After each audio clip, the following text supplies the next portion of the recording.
Cześć siemano. Obecnie w Tibie często spotykamy się z tezą, że Tibia stała się pay to win, Tibia jest pay to win, za pieniążki w Tibii można wszystko. I dzisiaj z tą tezą postaram się zmierzyć.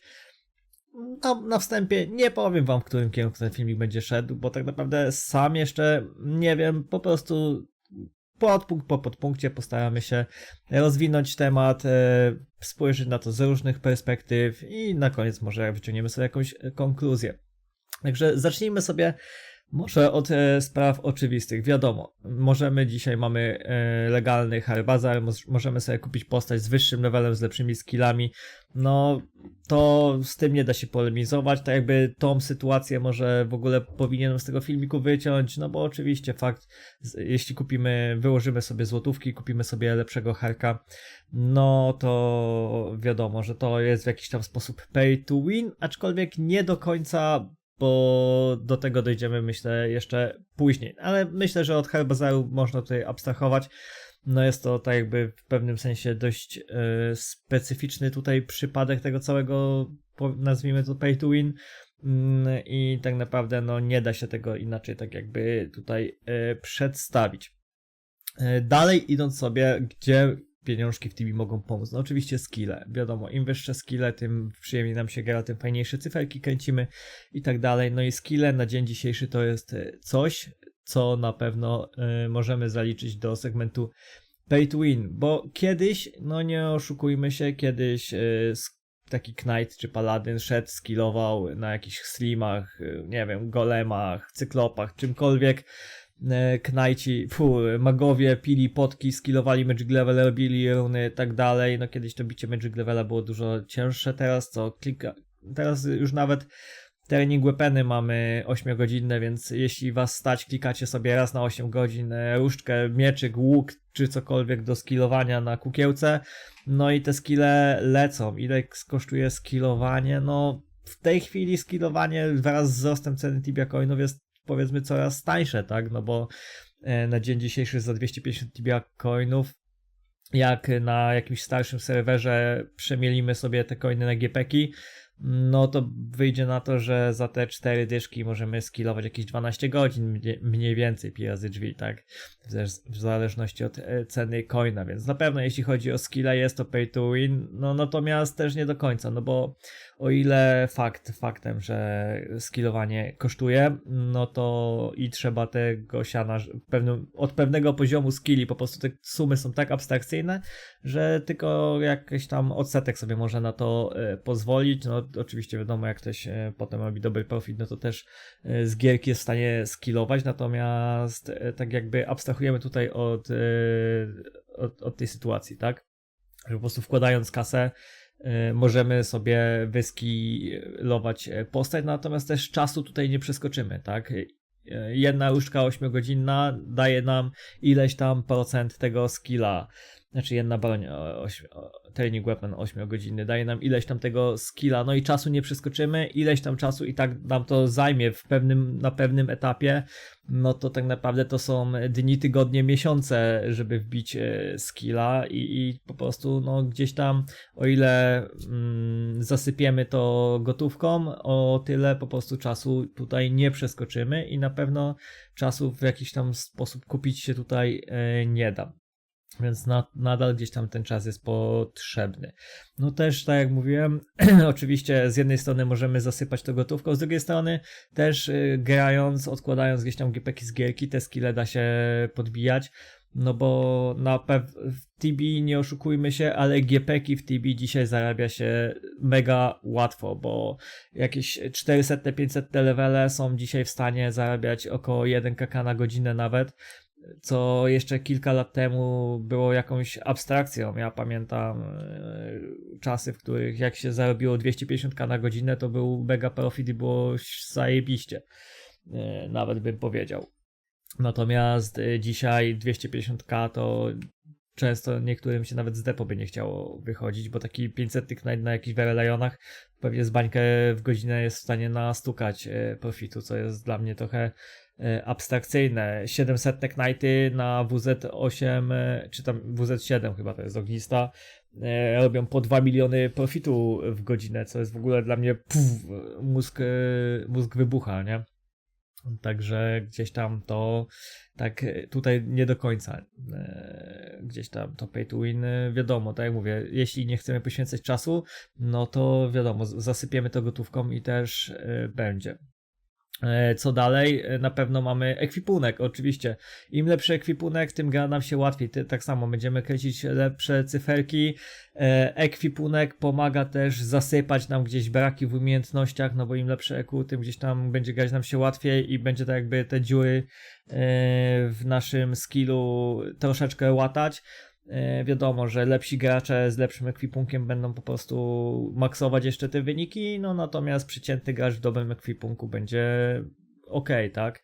Więc gdzieś tam te jego braki w ograniu, w umiejętnościach ten ekwipunek będzie w stanie zasypać, no zwłaszcza to na pewno tutaj będzie się tyczyć graczy, którzy skorzystali z Herbazaru, no bo tutaj tak samo przegranych godzin to nie zasypie, więc umiejętności będzie brakować, zwłaszcza jak ktoś nagle zacznie przeskakiwać bardzo dużo poziomów przez Herbazar.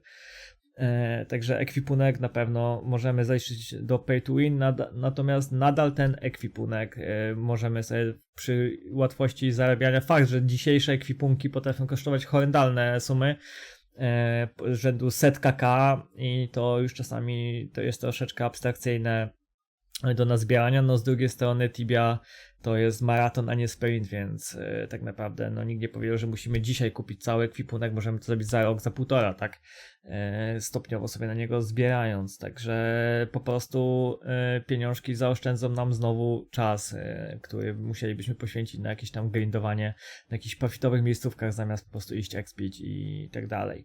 Natomiast na pewno jeśli mówimy o pay to winie, to każdy przede wszystkim ma tutaj chyba na myśli expa i kurczę, rozpisałem sobie całą tabelkę, gdzie przeliczałem różne tam opcje w zależności od tego, ile kto pali boostów, jakie kto pereje trzyma, tak dalej, ile to daje. I kurczę, stwierdziłem, że bez sensu, żeby was znowu męczyć cyferkami. Jedyne, co gdzieś tam myślę, że warto z tej całej tabeli jest, warto wspomnieć, no to kwestię taką tego typu, ile coinów możemy przepalić i jak nam to pomaga. No bo tak naprawdę, jeśli ktoś weźmiemy sobie dwie osoby, jedna osoba gra expi 2 godziny dziennie, natomiast pali 2 boosty przy tym, tak jak zazwyczaj ja robię, natomiast druga osoba expi 3 godziny dziennie i nie pali wcale boostów. Oczywiście zakładamy, że Rawa robią tyle samo na godzinę.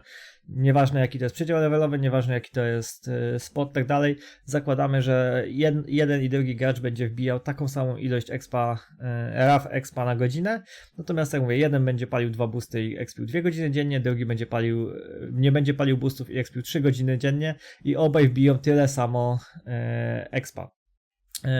Taka jest prawda i ten, który będzie palił 2 boosty, no to tak naprawdę spali jakieś 25-30 tysięcy Tibia coinów w ciągu roku, oczywiście zakładając, że dzień w dzień będzie te 2 boosty przepalał. Także to jest po prostu kolejny przykład, w którym inwestując w gierkę, dokładając pieniążki, po prostu oszczędzamy sobie czas, tak? No bo paląc 75 coinów, oszczędzamy sobie tą 3 godzinę expa. Wiadomo, najbardziej optymalnie według mnie, tak jeśli chodzi o stosunek wbitego expa do kosztów, jest palenie 2 boostów i robienie 3 godziny już bez boosta, tak?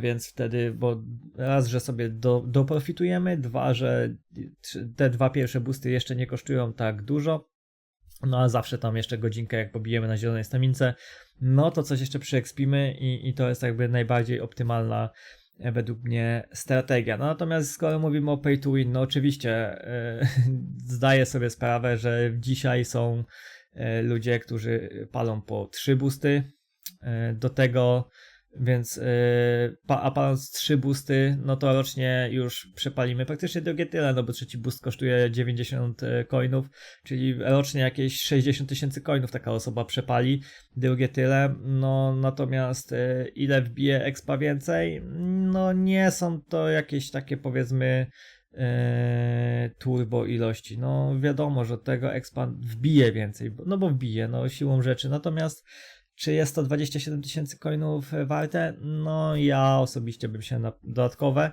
to na pewno raczej bym się nie pokusił o to. Oczywiście zawsze można jeszcze do tego trzymać 3 expy za 5 kartek. No to wtedy jeśli palimy 3 boosty, 3 expy za 5 kartek, no to już jest 140 000 coinów rocznie, no to już tylko chyba dla wybranych. No, oczywiście też są przypadki, myślę, że każdy domyśli się o kogo chodzi, gdzie są osoby, które palą oprócz tego jeszcze stamina pota i 4 boosta, więc to już w ogóle jakieś rocznie abstrakcyjne kwoty. Oczywiście to są też musimy wziąć pod uwagę, że topka, jakieś tam high levele, oni nie wykładają kasy z kieszeni na to, tylko zarabiają już na tyle dużo w samej gierce. Często są to osoby, które głównie zajmują się graniem w Tibie, więc po prostu wszystko to pokrywają z gierki, tak? I tu jest pytanie. I to jest, wydaje mi się, tak dość istotne pytanie w całym temacie tego filmu, czy Tibia jest pay to win, czy jeśli ktoś jest w stanie farmić tyle golda w grze, czy to, nie wiem, robiąc serwisy, czy dropiąc, klepiąc topowe bossy typu Solvar, typu Rotten Blood, dropiąc te topowe ekwipunki, sprzedając, tak dalej, przemierając to na Tibia coiny i paląc za tego golda boosty, czy to jest nadal pay to win, czy to już nie jest pay to win, tak? No bo teoretycznie kupujemy za Tibia coiny boosty, kupujemy za Tibia coiny kartki na preje, przyspieszamy sobie expa, no natomiast nie wykładamy kasy ze swojej kieszeni, tylko wykładamy kasę z gierki, no i wtedy wydaje mi się, że pay to win przestaje być pay to winem troszeczkę, nie? Więc tak, i gdzieś tam tu jest właśnie cały problem tej tezy, że nie jest ona jednoznaczna, bo tak naprawdę zależy to od przedziału levelowego. Wiadomo, jeśli 200 level zacznie palić 4 boosty dziennie, stamina pota, no to wiadomo, że nie zarobi na to z gierki, tylko po prostu ładuje w to pieniążki, no to oczywiście to wtedy jest to pay to win jak najbardziej. No natomiast ja uważam, że do pewnego przynajmniej poziomu nadal lepszą opcją jest wkładanie w ten sposób kasy i palenie boostów, perów i tak dalej, bo przynajmniej w tym czasie nauczymy się grać, bo jeśli 200 level kupi sobie nagle 1000 level, no to nie nauczy się grać, będzie tym nowym harem padał, nikt nie będzie chciał chodzić z nim na team hunty i tak dalej, no i niestety tak to wygląda.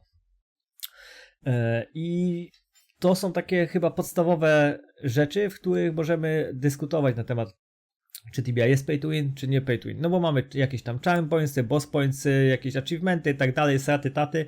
To są rzeczy w większości, które, może poza achievementami, które po prostu wymagają czasu, bo nie da się tego kupić. Musimy po prostu poświęcić czas, żeby zrobić te bossy, żeby wbić tą bestiarę i tak dalej i tego nie przeskoczymy żadną ilością pieniędzy. No oczywiście abstrahując od zakupu hara, który ma to już wbite.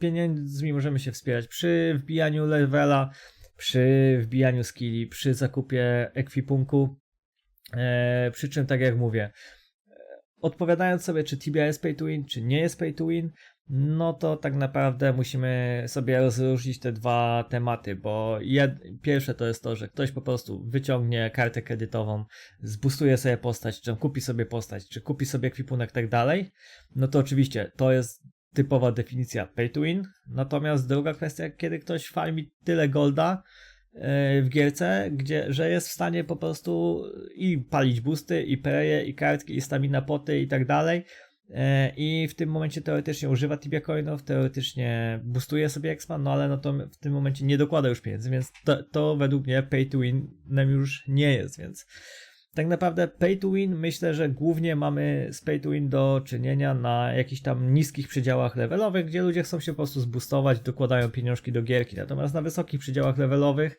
no to tych pieniążków w gierce zarabia się już na tyle dużo, że już z własnej kieszeni raczej dokładać nie trzeba, no bo jesteśmy w stanie utrzymać grę z samej gierki. A nawet jeszcze pewnie zostanie. No i to jest taka, myślę, zasadnicze tutaj rozróżnienie między odpowiedzią, że Tibia tak jest, albo Tibia nie jest. Oczywiście tak jak mówiłem, gdzieś tam zakup postaci to jest totalnie odrębna kwestia, no natomiast nawet przy zakupie postaci, czy zakup wykokszonej postaci tak naprawdę jest pay to winem? Też i tak i nie, no bo jeśli ktoś, nie wiem, gra bardzo dobrze, już zjadł zęby na Tibii, ale po prostu stwierdził, że no czas gdzieś tam, szkoda mu, mówię nawet na swoim przykładzie, stwierdziłem, że nie opłaca mi się inwestować w poprzedniego Harka, bardziej mi się opłaca kupić już Hara z Magic Levelem, czy z czymś tam na bazarze. Natomiast gdzieś tam sama różnica levelowa nie jest mega duża, tak? Gdzieś te godziny przegrane i tak są, gdzieś to doświadczenie i tak zebrane jest i wtedy to jest jeszcze, wydaje mi się, akceptowalne. Oczywiście mówię ze swojej tak jakby subiektywnej opinii i tak jakby na swoim przykładzie też biorę to pod uwagę, no natomiast weźcie pod uwagę ten przypadek, o którym mówiłem wcześniej. Jeśli ktoś ma 200, 300, 500 level, nagle kupi sobie 1500 czy 1000, no to będzie mu tych godzin po prostu spędzonych w grze, ogranych respowisk brakować. Tibia mimo wszystko działa w ten sposób jak każda gra, czyli przechodząc kolejne etapy levelowe, kolejne przedziały levelowe, poznajemy nowe ekspowiska, które gdzieś tam się różnią, wprowadzają jakieś nowe mechaniki do gierki, jakieś nowe sposoby ekspienia, nowe i tak dalej, zwłaszcza przy Team Huntach. Wiadomo, że gdzieś tam ekspienie solo zazwyczaj się za bardzo nie różni, zmienia się miejscówka, siła potworów, ale też siła postaci, więc to tam powiedzmy nie ma, ale w Team Huncie mimo wszystko gdzieś tam każdy kolejny spot, na który wchodzimy, na kolejnym przedziale levelowym, każdy mocniejszy spot, w jakiś sposób przygotowuje nas do tego, co będzie później i na kolejnych spotach, na jeszcze trudniejszych. No i tak naprawdę jeśli taka osoba sobie przeskoczy ileś tam tych respów, ileś tam tych przedziałów levelowych, nazwijmy to, no to po prostu tego doświadczenia będzie brakować i zanim zbierze doświadczenie, zanim się nauczy, to raz, że będzie miał problem taka osoba z znalezieniem teamku, bo no wiadomo, każdy raczej chce mieć lepsze osoby w teamie niż gorsze, a dwa, że będzie po prostu dużo padać, no i też jest duża szansa, że po prostu zniechęci się do tej gierki, no bo śmierć w Tibii no zniechęca. Każdy chyba wie, że deski zniechęcają. Wiadomo, na jakichś tam małych levelach to się odrabia szybko, natomiast też na małych levelach pada się częściej, tak? Na większych levelach, jak padniecie, tak jak ja teraz padnę, to ja 3 dni odrabiam deskę, czy 4 dni nawet odrabiam deskę. Więc gdzie na powiedzmy 200 levelu deskę odrabiacie pół godziny, tak? Więc ten przeskok jest gigantyczny. Także uważam, że owszem, Tibia może być pay to win, natomiast Tibia wcale nie musi być pay to win, bo też nigdy nie kupicie jednej rzeczy, czyli czasu. Czasu kupić się nie da. Czas spędzony w gierce jest tak jakby powiedzmy, że bezcenny, tak? Ale bezcenny pod takim kątem zdobytego doświadczenia, zdobytych umiejętności, doświadczenia takiego w grze po prostu typowo, nie doświadczenia poziomu czy skilli, natomiast doświadczenia w graniu w gierkę. Czy to w Tibie, czy w każdą inną gierkę, czasu po prostu nie kupicie. Możecie sobie kupić skokszoną postać, skokszone konto, natomiast gdzieś tam umiejętności kupić się nie da, umiejętności trzeba nabyć, trzeba spędzić czas, trzeba paść nie raz, nie dwa, żeby się, bo jak padniesz, to się nie nauczysz, też często tak swego czasu mawiałem i nadal tak twierdzę, że jak nie padniesz, to się nie nauczysz. I to jest coś, czego po prostu nie zapchamy pieniędzmi braku naszych umiejętności tak naprawdę. No już abstrahując, no bo tak naprawdę no ja tutaj się skupiłem właśnie na skillach, na levelu, na ekwipunku, no natomiast oczywiście każdy czerpie przyjemność z gierki, w gierce z czegoś innego. Jedni po prostu lubią sobie poklikać, inni sobie lubią porobić bossy, inni lubią sobie pozwiedzać mapę, pobić bestialkę.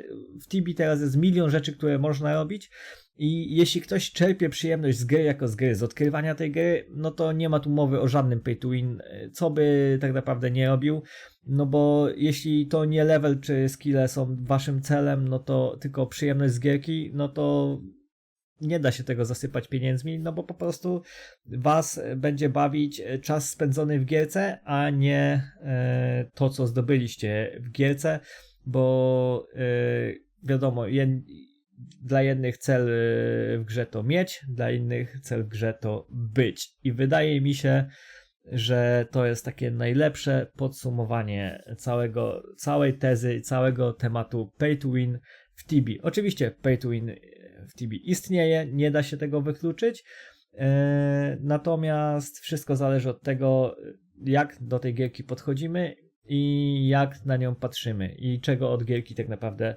oczekujemy, no bo oczywiście wspomnień, że tak ładnie powiem, kupić się nie da, tak? No i myślę, że z tą dygresją was zostawiam. Cześć, trzymajcie się i do usłyszenia.